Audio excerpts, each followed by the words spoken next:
The H.P. Lovecraft short stories audiobook series, The Festival, read by Rupert Degas.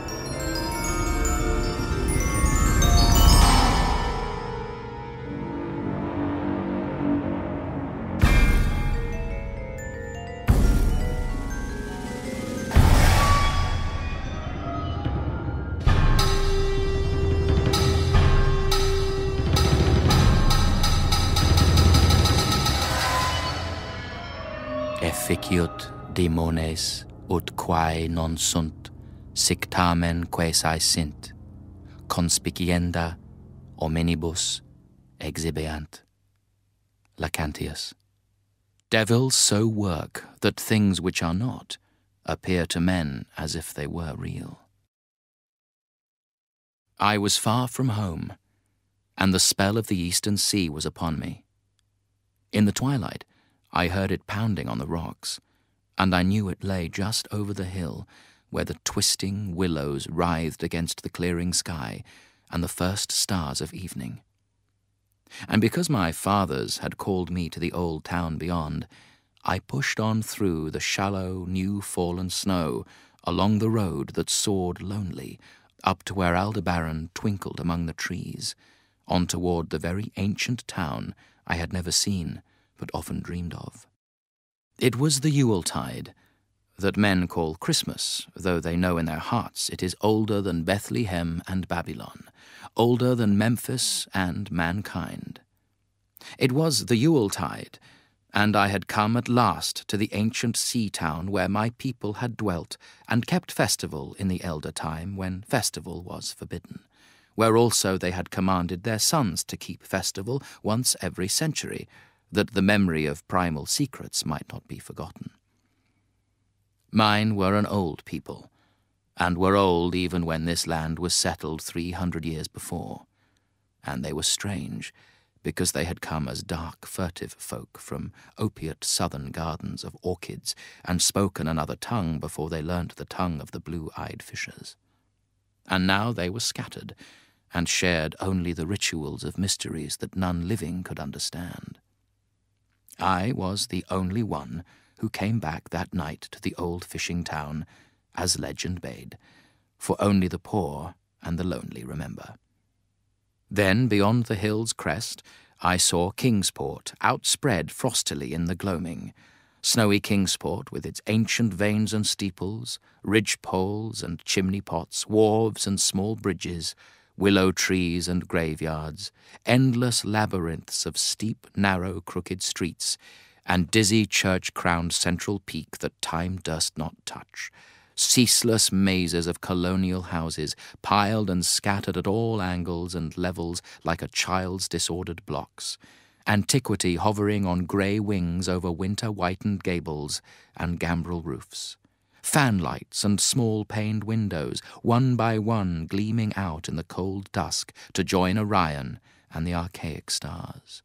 And against the rotting wharves the sea pounded, the secretive, immemorial sea out of which the people had come in the elder time.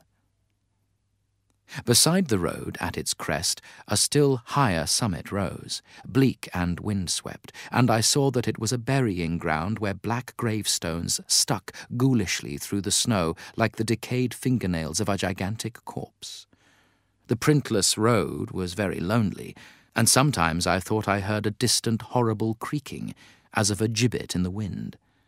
They had hanged 4 kinsmen of mine for witchcraft in 1692, but I did not know just where. As the road wound down the seaward slope, I listened for the merry sounds of a village at evening, but did not hear them. Then I thought of the season, and felt that these old Puritan folk might well have Christmas customs strange to me, and full of silent hearthside prayer. So, after that, I did not listen for merriment or look for wayfarers, kept on down past the hushed lighted farmhouses and shadowy stone walls to where the signs of ancient shops and sea taverns creaked in the salt breeze, and the grotesque knockers of pillared doorways glistened along deserted unpaved lanes in the light of little curtained windows. I had seen maps of the town, and knew where to find the home of my people. It was told that I should be known and welcomed, for village legend lives long, so I hastened through Back Street to Circle Court, and across the fresh snow on the one full flagstone pavement in the town to where Green Lane leads off behind the market house. The old maps still held good, and I had no trouble, though at Arkham they must have lied when they said the trolleys ran to this place, since I saw not a wire overhead. Snow would have hid the rails in any case. I was glad I had chosen to walk, for the white village had seemed very beautiful from the hill, and now I was eager to knock at the door of my people, the 7th house on the left in Green Lane, with an ancient peaked roof and jutting second story, all built before 1650. There were lights inside the house when I came upon it, and I saw from the diamond window panes that it must have been kept very close to its antique state. The upper part overhung the narrow grass-grown street and nearly met the overhanging part of the house opposite, so that I was almost in a tunnel, with the low stone doorstep wholly free from snow. There was no sidewalk, but many houses had high doors reached by double flights of steps with iron railings. It was an odd scene, and because I was strange to New England, I had never known its like before. Though it pleased me, I would have relished it better if there had been footprints in the snow and people in the streets and a few windows without drawn curtains. When I sounded the archaic iron knocker, I was half afraid. Some fear had been gathering in me, perhaps because of the strangeness of my heritage and the bleakness of the evening and the queerness of the silence in that aged town of curious customs. And when my knock was answered, I was fully afraid, because I had not heard any footsteps before the door creaked open. But I was not afraid long, for the gowned, slippered old man in the doorway had a bland face that reassured me, and though he made signs that he was dumb, he wrote a quaint and ancient welcome with the stylus and wax tablet he carried. He beckoned me into a low, candle-lit room with massive exposed rafters and dark, stiff, sparse furniture of the 17th century. The past was vivid there, for not an attribute was missing. There was a cavernous fireplace and a spinning wheel at which a bent old woman in loose wrapper and deep poke bonnet sat back toward me, silently spinning despite the festive season. An indefinite dampness seemed upon the place, and I marvelled that no fire should be blazing. The high-backed settle faced the row of curtained windows at the left, and seemed to be occupied, though I was not sure. I did not like everything about what I saw, and I felt again the fear I had had. This fear grew stronger from what had before lessened it, for the more I looked at the old man's bland face, the more its very blandness terrified me. The eyes never moved, and the skin was too much like wax.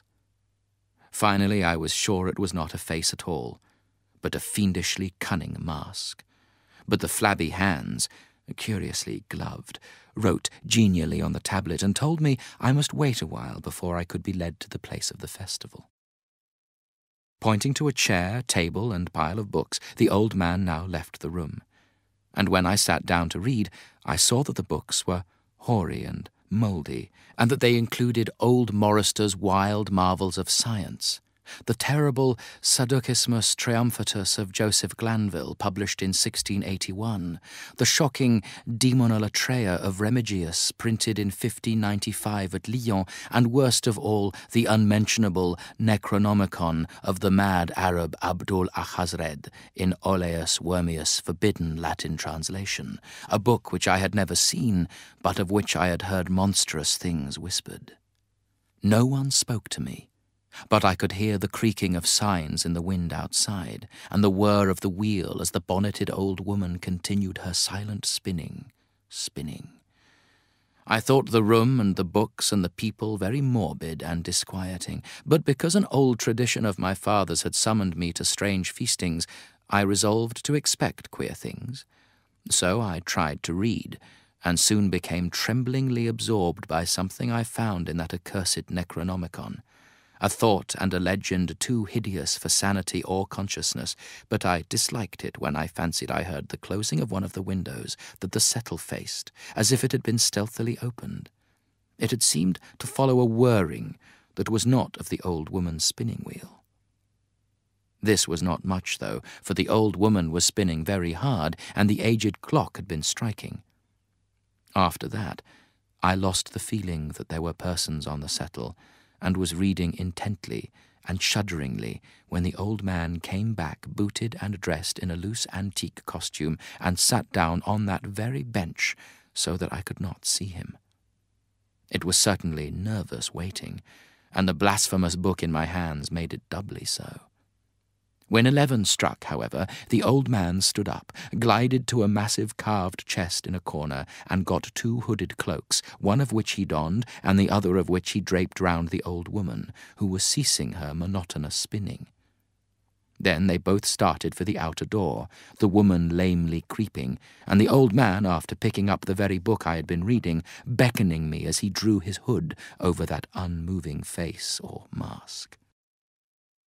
We went out into the moonless and tortuous network of that incredibly ancient town, went out as the lights in the curtained windows disappeared one by one, and the dog star leered at the throng of cowled, cloaked figures that poured silently from every doorway and formed monstrous processions up this street and that, past antediluvian gables, the thatched roofs and diamond-paned windows, threading precipitous lanes where decaying houses overlapped and crumbled together, gliding across open courts and churchyards where the bobbing lanthorns made eldritch drunken constellations. Amid these hushed throngs, I followed my voiceless guides, jostled by elbows that seemed preternaturally soft, and pressed by chests and stomachs that seemed abnormally pulpy, but seeing never a face and hearing never a word. Up the eerie columns slithered, and I saw that all the travellers were converging as they flowed near a sort of focus of crazy alleys at the top of a high hill in the centre of the town, where perched a great white church. I had seen it from the road's crest when I looked at Kingsport in the new dusk, and it had made me shiver because Aldebaran had seemed to balance itself a moment on the ghostly spire. There was an open space around the church, partly a churchyard with spectral shafts and partly a half-paved square swept nearly bare of snow by the wind and lined with unwholesomely archaic houses having peaked roofs and overhanging gables. Death fires danced over the tombs, revealing gruesome vistas, though queerly failing to cast any shadows. Past the churchyard, where there were no houses, I could see over the hill summit and watch the glimmer of stars on the harbour, though the town was invisible in the dark. Only once in a while, a lantern bobbed horribly through serpentine alleys on its way to overtake the throng that was now slipping speechlessly into the church. I waited till the crowd had oozed into the black doorway, and till all the stragglers had followed. The old man was pulling at my sleeve, but I was determined to be the last. Crossing the threshold into the swarming temple of unknown darkness, I turned once to look at the outside world as the churchyard phosphorescence cast a sickly glow on the hilltop pavement, and as I did so, I shuddered. For though the wind had not left much snow, a few patches did remain on the path near the door, and in that fleeting backward look, it seemed to my